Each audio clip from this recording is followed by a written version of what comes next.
Si?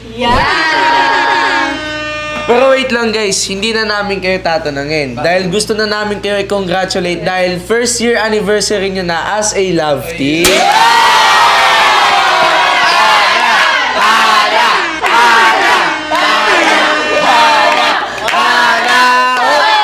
Yana, naalala mo ba noong una tayo nagkita?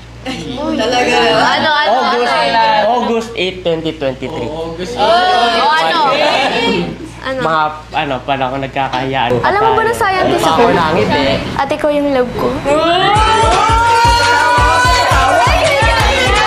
Sabi nila, libre mangarap. Libre. Walang bayan. Libre. Ang tanong, libre ka ba? Bakit? Kasi pangarap kita. Paano ba yan? Ngayon, kaya nang gumano.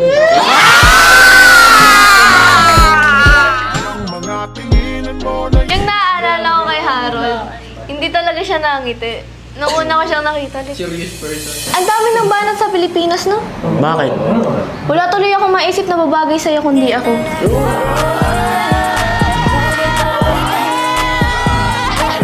May problema ata mata ko. Ay, patay. Ano? Di kasi mahal sa pagkatitig sa'yo.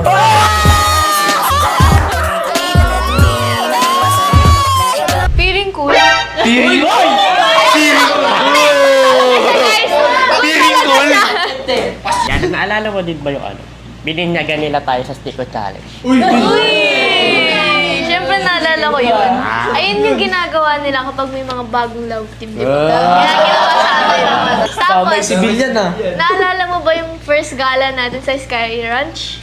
Naalala ko talaga yun. Isa yun sa pinaka-core memory ko. Hindi ko makalimutan. Alam mo. Para kang signal eh. Signal. Oh, bakit? Pag nawawala ka, hinahanap-hanap kita.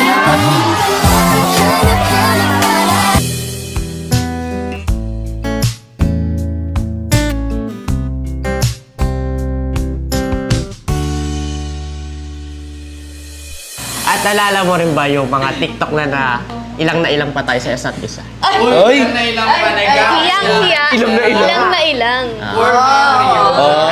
Ganun pa kami mag-TikTok. Ay, ngayon? Tara TikTok tayo, tabi tayo doon.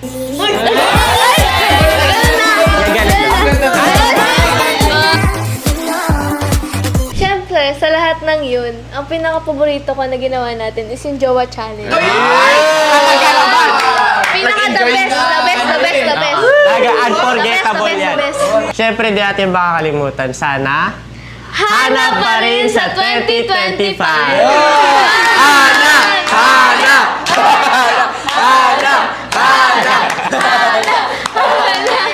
Yan, maraming salamat Hana sa pag-share ng journey nyo as a first year na ng love team. Ayan.